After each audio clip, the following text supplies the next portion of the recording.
What exactly is the secret to building great products? You would be right in saying it is product management. We believe it is a combination of product thinking and a mindset. Join us on Venturis stories as we demystify this through conversations with industry leaders. This is the Venturis stories with your hosts Gaurav and Arjun.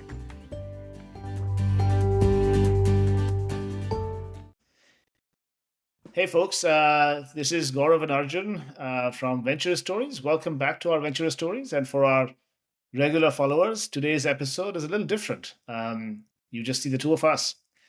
For one, I'm kicking it off instead of Gaurav. Usually we have an invited guest of some repute, and we spend some time talking about their background and their impact to industry, and of course, the businesses they run. But today it's about Gaurav and I talking about the things that we care about the most. If you've heard our previous podcast or you're just joining in, all of you know that we're big fans of sharing or starting with the why. And this is the first step we take in any journey of any product market fit framework. They say the best way is to eat your own dog food. So we decided to apply the framework to our own venture and decided to talk about some domains on product, and we'll talk about more about agency in a moment. But we want to kick it off and connect some dots, and I'll let Gaurav talk about his journey as well as some areas that we've worked on so far. Some of you may have seen this. We've developed a framework called the PM squared framework, which is a function of product for purpose, product, market, and money. And we are going to frame the discussion today and use that framework to illustrate our journey into product market fit framework, the Venturis PM squared framework, which is essentially purpose, product, market, and money. And we'll use that to frame our discussion today and illustrate our journey to product market fits for our services. So, Gaurav, let's just kick this off with the biggest one, purpose. You recently shared a whole bunch of things, a whole area on LinkedIn, perhaps, in terms of your journey. And you talked about something very interesting called Ikigai, a new word for me. But I'd love to learn more about it and hear you talk about it and give it some thought in terms of how that brings purpose and how you've shaped your story in between. Yeah, sure. And as you shared, I have shared the details there in a blog post on LinkedIn. It's a deeply personal story. Ikigai is a Japanese word. It literally means reason for being. So that's like the ultimate why question in life, your reason for being. And for those of you who are who are Hitchhiker's Guide to Galaxy fans, this might sound like the quest for the ultimate question of life, universe, and everything. And we love Hitchhiker's Guide to Galaxy as much, if not more, than everybody else. And absolutely take the philosophy and the satire of it. However, all that said and done, let's jump into the philosophical side of it a little bit with Ikigai. So, Ikigai at its core is about four fundamental questions. And in a way, it is there are four types of things that we do through our existence in this world. It's things that we are very passionate about. That's question one. Things that we are very good at. Question two. Things that the world needs, and things that the world pays for. And I won't necessarily go into the details of those four questions and the answers for me or for us here. The details are in the blog. However, what typically happens is when you ask somebody, okay, what do you do? We all lead with the answer to whatever is the last part, which is how do you make money? And life is a little more than that. I think the Ikigai is about living a long and happy life. So this concept of retirement, as long as you're doing one of those four, you are not really retired. You're still doing something. Maybe you are not making money. And that is Ikigai by itself. The ultimate Ikigai is if you can somehow find the intersection of all four of these. So that's what I view our journey to be about, starting with the why and the purpose behind the Venturis stories. And I've sort of been on this journey since 2020 on my own, and it was great to find a like-minded partner like yourself to help found Venturis and really continue with the quest of Ikigai. So for me, passion is about sports, and what I'm good at is about leadership and product thinking. And yeah, if you need a validation of that, you could probably ask any of my cricket teammates. I was the captain of a sports cricket team. However, they would tell you if I was not the captain, I was not in the leadership position, I probably wouldn't make it to the playing 11. So, so that's Saying something. so that's a kind of I mean, and that led me to okay, my passion is sports, running, hiking. What I'm good at is technology, product, leadership. So in a way, what we are trying to do with when we looked at starting with our why, it was great that your answers also resonated in terms of sports, and you can probably share a little bit about your own foray into sports. But it was great to see that your answers on sports, what you are good at, as well as how we look at what the world needs, our views on leadership, as well as okay, what we would like to do in terms of helping other entrepreneurs, etc., align. And that seemed like the reason, the purpose behind Venturies. That's my view on the ultimate why. Little bit of a personal anecdote related to that, which I shared in the blog. So my journey, as I said, really this inward journey into the philosophy and Ikigai and everything started in kind of 2020. I have had a long and successful corporate career, uh, and in 2020 I suffered a stroke. At the same time, COVID happened. So everything in terms of what I thought I controlled, whether it was about my life or about the business, everything changed overnight. So that really drove home the thing about why am I doing what am I doing. I've been a little lost since then till 2023 when we both got out of Cisco and started contemplating what we would like to do next. And we came up with this idea and the reason for the why behind Venturies and launched Venturies. It has been a fun journey. So that I would say is a kind of our why or the purpose behind Venturies. It's fascinating. I mean, Ikigai is of course a very powerful concept, and I mean, hearing your story was just really powerful in terms of how you think about it, how you've used it to your advantage, and going from there. So I'm going to shift from purpose, which is very important, but to shift to the next stage, which is what we care about the most: product. How we build great product, how we build, you know, Mhm. innovation within the domains that we're good at. So, and there are three things that always keep coming up: product, agency, another word, and talent, right? So these are the Mhm. three things that I always think about when you're thinking about the next stage, the next disruption, if you will. And I think you shared with me there's a gentleman who's a product coach. His name is Shreyas Doshi, who came up with this matrix, two by two matrix, which is a talent versus agency. The y-axis is about agency, having great agency, and the x-axis is about talent. And the top two by two block of that is if you have high agency and high talent, then you become a game changer. Mhm. And that is where all of us are gravitating towards. And how do you create a system which has great agency? And of course, all of us believe we have great talent. You become a game changer.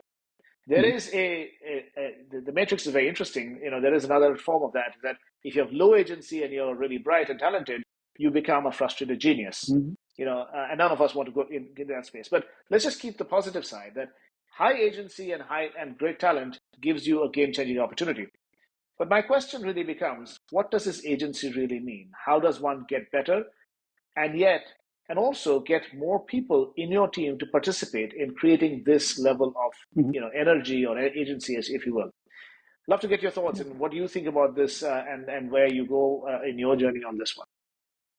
Yeah, absolutely. And first of all, yeah, Shreyas is great.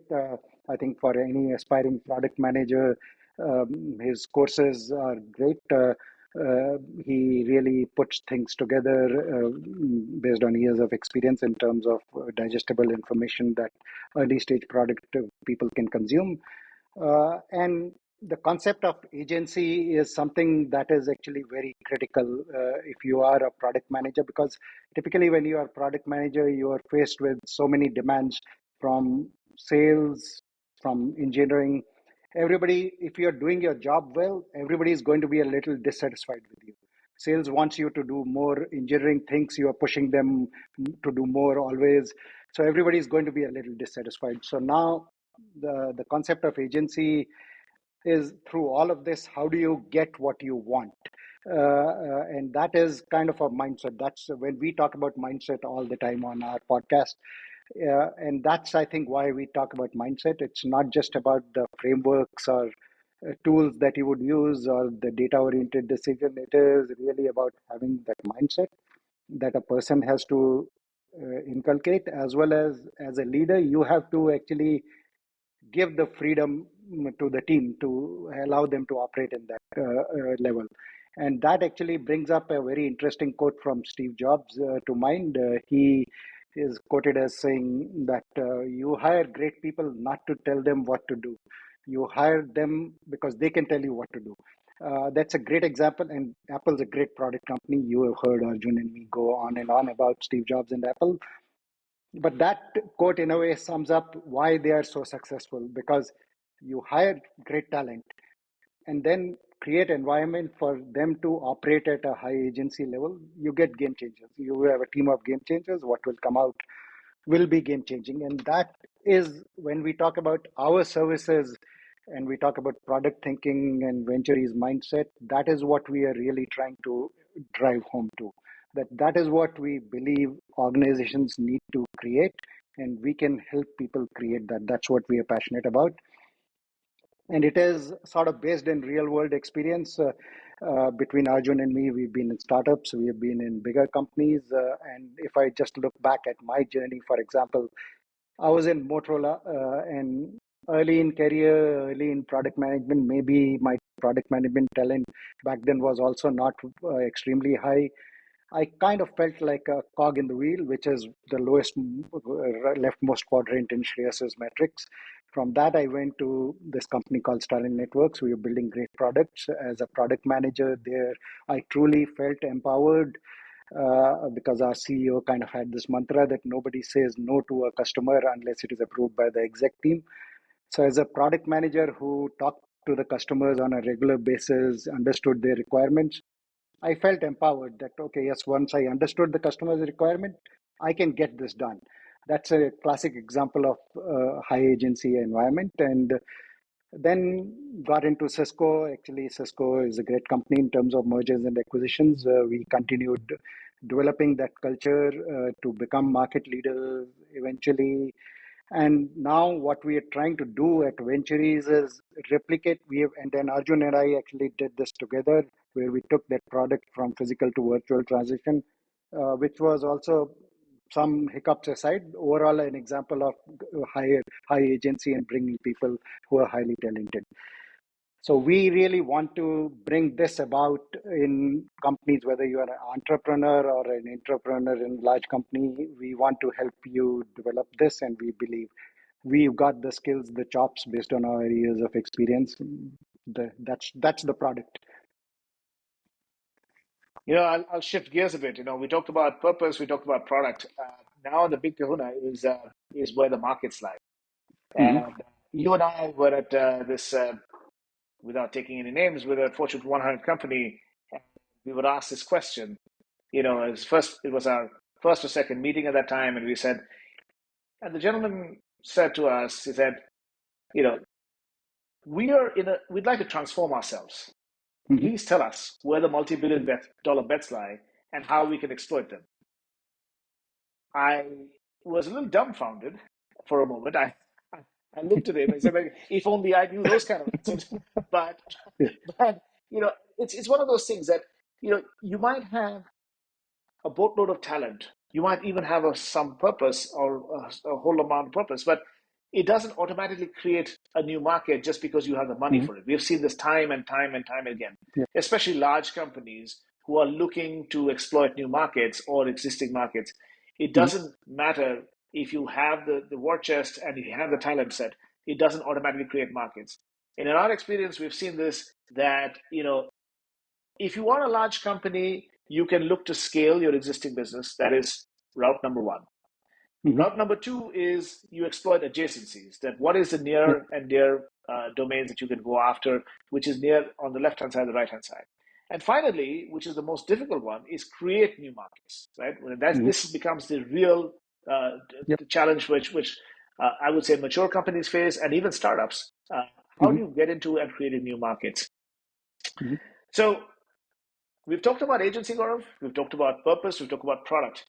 How does one think about creating a new or exploiting an existing market? This is the big order question that we have. Hmm. Yeah, and I think from the perspective of customer, how they would go about it, you kind of covered our customer segmentation framework well there on existing new markets. And I think there's a methodical approach to follow there. It is, as you said, wish it was as easy as plucking some low-hanging fruits. We would all be millionaires, billionaires in that case. However, we do believe we have a structured framework around approaching this, which we can help whether you're an entrepreneur, go about it. Now, coming since this discussion is about product market fit for our services, so applying the same logic to our own services, where does the market lie? And I think that example that you cited about that first discussion that we had with a Fortune 100 company, that was a good learning experience for us on drinking our own Kool-Aid in a way, because we were maybe a little all over the place. That's what gave them the impression that yes, Sure. these people seem to be talking the big talk. They may have some answers that nobody else has. And unfortunately, it's not that easy. We really, in terms of the market, since then, rather than be all over the place, and we got some good advice from somebody that we met on the same trip in terms of, okay, really try to figure out what is your focus, what is your niche, what are you really good at, and going back to our why, as we have shared so far, innovation and growth is what really excites both of us. So while the early market opportunity and the early market stage of a product S curve is probably the hardest, and we're talking about product market fit, that's one of the hardest things to do.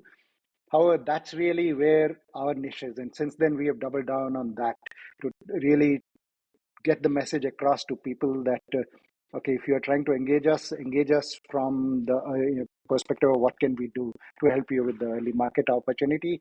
And they really double down on two segments. One is the entrepreneurs, early stage startup founders. The other is the entrepreneurs, people like you and me when we were at Cisco, who are trying to innovate in a big company, which actually sometimes is a harder problem to solve than innovating as a startup. And you and I have scars to show for that. Many, many Uh, stars. so, so that's where we have really doubled down on this entrepreneur and entrepreneur segment. And then I think we've been going about this exercise of productizing our services, where we go meet the market in terms of, when we started this, everybody branded us as consultants, which is great, nothing wrong with. We do consulting, advising. At the same time, what we really enjoy is actually being part of the teams, leading Sure, teams. We both sure, really enjoy absolutely. mentoring, guiding people. So we kept telling people that don't think of us as the traditional consultants. We are not going to come here and give you a deck of recommendations which you go execute. We actually want to roll up our sleeves, do it with you. And this concept of fractional product leaders, really, when we came across that, that was kind of a light bulb moment that yes, this is precisely what we are trying to do. So this segmentation of entrepreneurs, entrepreneurs, where we approach somebody as consultants or advisors versus where we approach somebody as a fractional product leader, that has been a very eye-opening journey over the last 12 months or so. And it has really given us a chance to apply our own product market fit framework to our own services. That's kind of where I feel we are getting to, where we are close to unlocking the market. Super cool. You know, this is the favorite part of this podcast for me. We move from purpose to product to market. And now my favorite dialogue from the movie Jerry Maguire: "Show me the money. Show me the money." So it's always interesting because you have a great idea, you have great Mhm, people, and you have the power of knowing why you're in that space. So all that is great, but how do we, you and I, and Venturis as a mhm, company, create the money line that we want to see for ourselves? And we can talk about customers, but I'd like to bring it personal to you and I. mhm. As we think about this, how do we create this, purpose which gets us to a revenue line which we are attracted towards? Yeah, good question. And as part of forming this, you and I talked about it that it's important to align on the why. Is why are you playing? It's a great concept along the founding team. And yes, we are in it for the purpose, the impact that we can create through this, helping entrepreneurs, as well as we are in this for the team. We enjoy doing this. That's why we both work together. We enjoy doing this with the people that we call as teammates, as well as the advisors that we have. At the same time, while wealth generation may not be the main goal, this is a business we are running. So your question, show me the money, is absolutely spot on. We are doing this. It is a business. So from that perspective, I think this journey about product market fit, as I just covered, I think it has been very rewarding for both of us to eventually get to this point where we recently updated our website and launched a new look for services where we have defined 5 ways anybody can engage with us. They range from okay, if you want a fractional product leadership, as where we will be part of your team, we'll roll up our sleeves, we'll do the work with you. So from that to advising, if you just want us to advise you on, you got the product covered, you just want advisory services, or you want to engage us on a consulting project, or if you want us, Arjun, you have talked about doing a 2-day workshop, 2-day course Sure. around product management and some concept similar to what Shreyas Doshi, for example, does in terms of coaching. So we are looking to define some of those as pre-packaged 2-day courses. And it's probably clear to most of you that both Arjun and I love to talk. So if any of you would love for us to come on and give you a 2-hour talk, whether it's about Ikigai or our mindset or product thinking frameworks, we are packaging all of that together. So these are the 5 ways to engage us. They are on our website. And in a way, being product people, we have really put some due diligence behind productizing each of those packages, where you can come and we can show you what is in that package. How do you engage with us for each of those packages? The details are on our website. You can book discovery calls with us right out of our website. So if any of this appeals to you, go ahead, engage us, book a discovery call with us. Hey, Gaurav, fantastic. I mean, there are three things that we've talked about, of course, from a purpose standpoint, from a product standpoint, market standpoint, and how we make money standpoint. This is great. I mean, it gives me a new light in terms of our market fit. We've also talked about, new domains about Ikigai. I have to go read up on this now. You gave us another great author of Douglas Adams to think about his Hitchhiker's Guide to the Galaxy, and we talk about Showing Me the Money, which is Yes. my favorite movie of Jerry Maguire. So great content, great discussion, and I leave it to you, Gaurav, if you want to close off with a few comments. Yeah, so there's great, and our intention behind this podcast was to really illustrate to you about our product market fit framework and how that applies to, say, our own services. Hopefully, you got a good sense of that. And this is what we would like to do. If any of you are interested, if you book a discovery call with us and you're interested in any one of our frameworks, we'll walk you through whatever situation that you are in.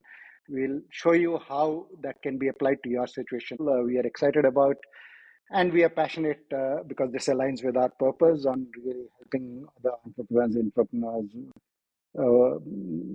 innovate and grow. I think we've seen it far too much where the many of the great tech ideas fail because it's a solution looking for a problem.